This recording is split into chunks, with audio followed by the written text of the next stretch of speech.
मेरे साथ बोलिए, भारत माता की। मंच पर उपस्थित मेरे साथी मंत्री और बिहार के ही नेता श्रीमान नित्यानंद राय जी, भारतीय जनता पार्टी के प्रदेश अध्यक्ष श्रीमान सम्राट चौधरी जी, यह क्षेत्र के लोकप्रिय सांसद श्रीमान प्रदीप सिंह जी, भारत सरकार में सचिव सीमा प्रबंधन श्री अटल डुल्लू जी,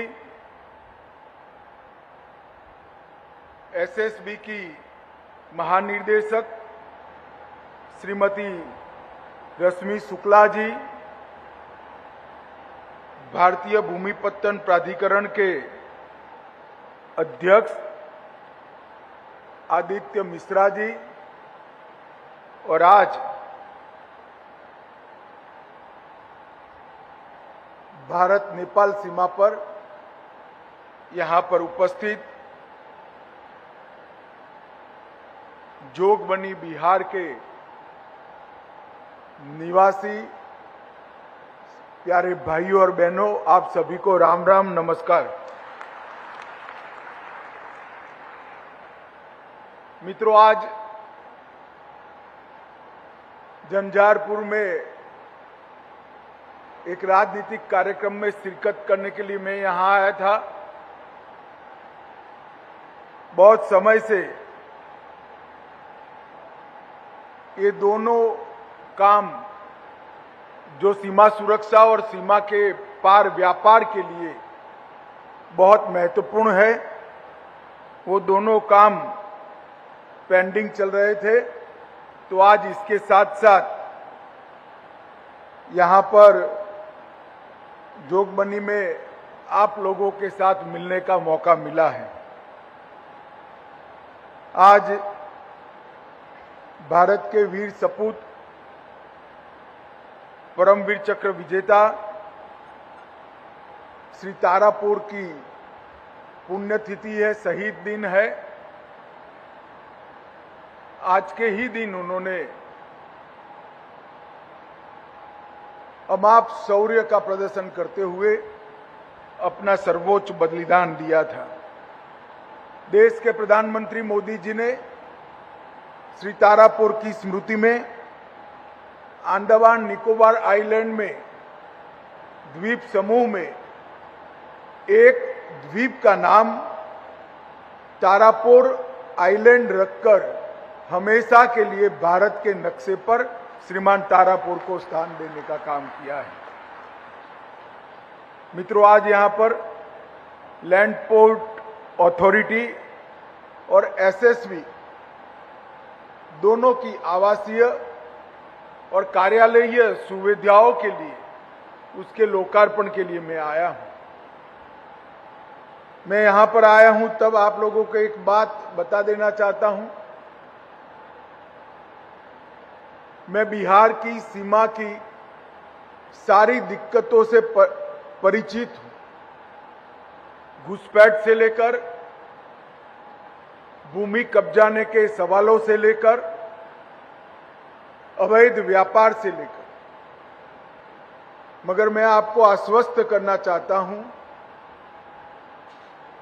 कि बिहार के अंदर जल्द ही चुनाव होने जा रहा है और मुझे भरोसा है कि यहां पर मोदी जी के नेतृत्व में भारतीय जनता पार्टी की सरकार बिहार में भी बनने जा रही है।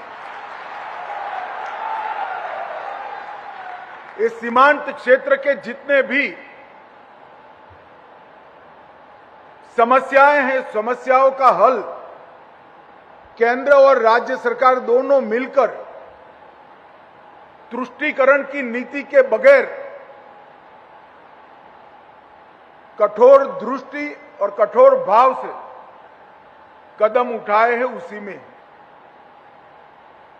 मैं आपको यहां आश्वस्त कर जाता हूं कि बहुत निकट भविष्य में ही सारी समस्याओं का समाधान आपके सामने आ जाए।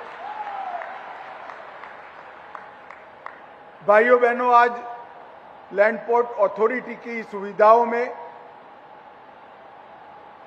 एक नया बिंदु जोड़ा जा रहा है।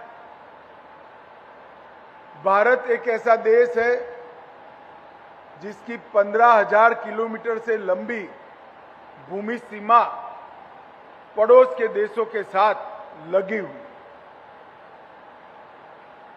ये भूमि सीमा न केवल व्यापार के लिए उपयोगी है, हमारे पड़ोसी देशों के साथ सांस्कृतिक, सामाजिक और व्यापारी संबंधों को सुदृढ़ करने के लिए भी इस सीमा का उपयोग किया जा सकता है। और देश के प्रधानमंत्री नरेंद्र मोदी जी ने इसी को दृष्टिगत रखते हुए लैंड पोर्ट अथॉरिटी को और ज्यादा सक्षम करने का बीड़ा उठाया है। और मुझे भरोसा है कि आने वाले 5-6 साल के अंदर ये लैंड पोर्ट अथॉरिटी सिर्फ व्यापार का, आवागमन का केंद्र नहीं बनेगी। लैंड पोर्ट अथॉरिटी के सारे संस्थान जहां जहां पर भी स्थापित है, वो हमारे पड़ोसी देशों की सीमा पर भारत के सांस्कृतिक राजदूत का भी काम करेंगे और हमारे वाणिज्यिक राजदूत का भी काम करेंगे। लैंड पोर्ट अथॉरिटी हमारे पड़ोसियों के लिए भारत का पहला संवाद केंद्र है। यहां की सुविधाओं को आधुनिक करना, आधुनिक से आधुनिक टेक्नोलॉजी से लैस करना और आवागमन और व्यापार दोनों सुचारू रूप से चल पाए, इस प्रकार की व्यवस्था खड़ी करना, यही लैंड पोर्ट अथॉरिटी का उद्देश्य है। और आज लैंड पोर्ट अथॉरिटी द्वारा जोगबनी में सुरक्षा कर्मी और बाकी कर्मियों के लिए 27 करोड़ की लागत से आवासों का लोकार्पण हुआ है और एसएसपी बथनाहा में कार्यालयीय भवनों का 35 करोड़ की लागत से लोकार्पण हुआ है। सीमा सुरक्षा बल हमारे 2 मित्र देश नेपाल और भूटान की सीमा पर सुरक्षा से ज्यादा मित्र देशों से सांस्कृतिक आदान प्रदान का काम भी करता है। 62 के भारत चीन युद्ध के बाद से लेकर आज तक सीमा सुरक्षा बलों ने, उसके समर्पित जवानों ने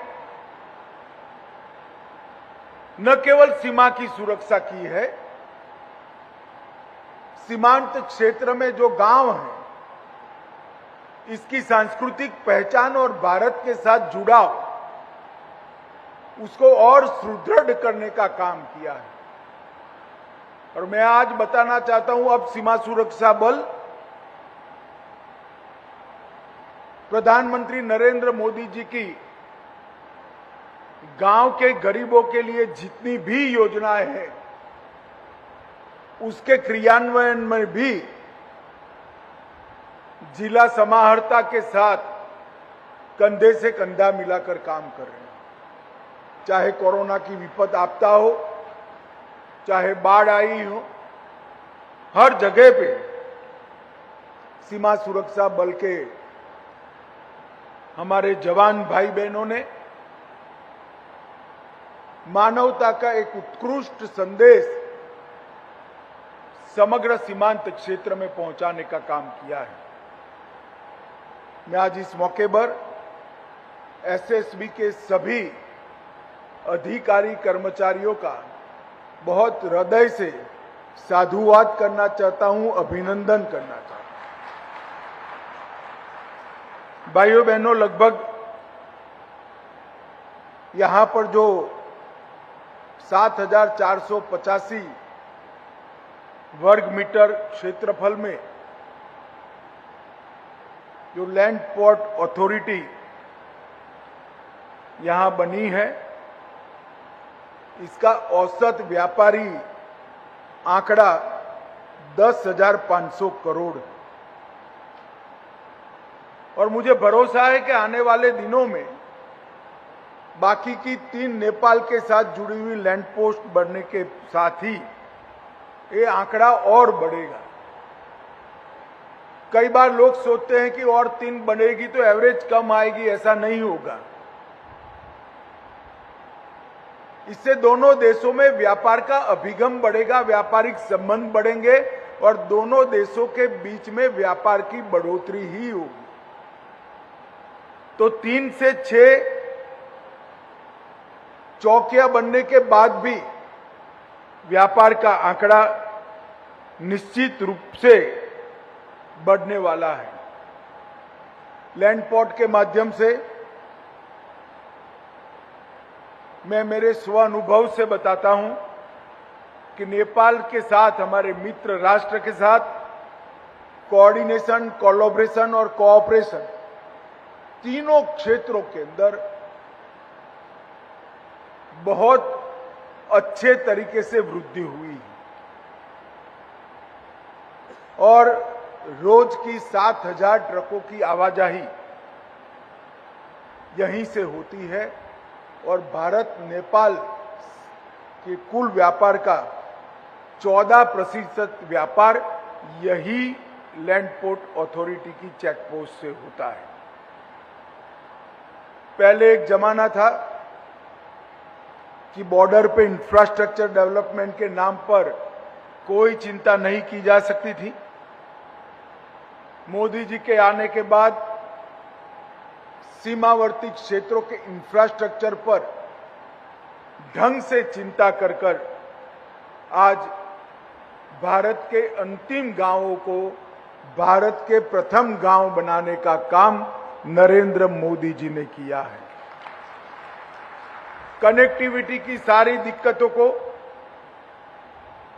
दूर कर कर सारी कल्याणकारी योजनाओं को गांव तक पहुंचाने का काम किया है। भू सीमा से पहले ट्रेड असंभव सा था, ज्यादातर ट्रेड अवैध रूप से चलता था। आज वैधानिक रूप से ट्रेड को बढ़ावा मिला है और अवैध ट्रेड का प्रतिशत बहुत नीचे गया है। और इसके साथ साथ पीपल टू पीपल कनेक्ट भी बहुत मजबूत हुआ है। ये बहुत महत्वपूर्ण है। हमारे पड़ोसी देशों के साथ हमारा पीपल्स टू पीपल कनेक्ट बढ़े, ये बहुत जरूरी है। और ये सब कामों के लिए लैंड पोर्ट अथॉरिटी एक वन स्टॉप सॉल्यूशन है, वन स्टेप सॉल्यूशन है। एक ही जगह पे ये सारे उद्देश्यों की परिपूर्ति लैंड पोर्ट अथॉरिटी के माध्यम से हो रही है। अब तक 11 लैंड पोर्ट्स का विकास हो चुका है और भी कई सारे पाइपलाइन में हैं। और भारत और नेपाल के बीच में तो 19 लैंड कस्टम स्टेशनों की भी पहचान कर ली गई है। और मैं बिहार के वासियों को बताना चाहता हूं, 19 में से 10 बिहार सीमा पर है। तो आप लोगों के व्यापार की बढ़ोतरी बहुत बड़ी मात्रा में होने वाली है। सीतामढ़ी में बैरगनिया, सुपौल में भीमनगर और कुनेली, मधुबनी में जयनगर, चंपारण में सिकटा और वाल्मीकि नगर, किशनगंज में गलिया, मधुबनी में लोखा और पिपरौन, सहरसा में सोना बरसा, कुल मिलाकर 10 लैंड कस्टम स्टेशन बिहार में बनने वाले हैं।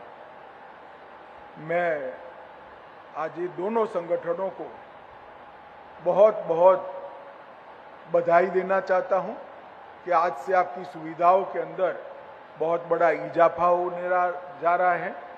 और यहाँ जो भाई बहन उपस्थित है वो सभी को मैं आश्वस्त करने चाहता हूं कि सीमांत क्षेत्र की सारी दिक्कतें अब अल्पजीवी है। बिहार में भारतीय जनता पार्टी की सरकार बनने के साथ ही ये सारी दिक्कतों का समाधान और अंत होने वाला है। अंत में आज गृह विभाग के कार्यक्रम में हमारे बिहार के प्रदेश अध्यक्ष महोदय भी आए हैं। मैं सम्राट चौधरी जी का विभाग के अध्यक्ष के नाते बहुत बहुत धन्यवाद करना चाहता हूं। और आप सभी ने भी इतने दूर से यहां तकलीफ लेकर आकर लैंड पोर्ट अथॉरिटी का मनोबल बढ़ाया है। आप सभी का बहुत बहुत धन्यवाद कर मेरी वाणी को विराम देता हूं। वंदे मातरम। भारत माता की जय।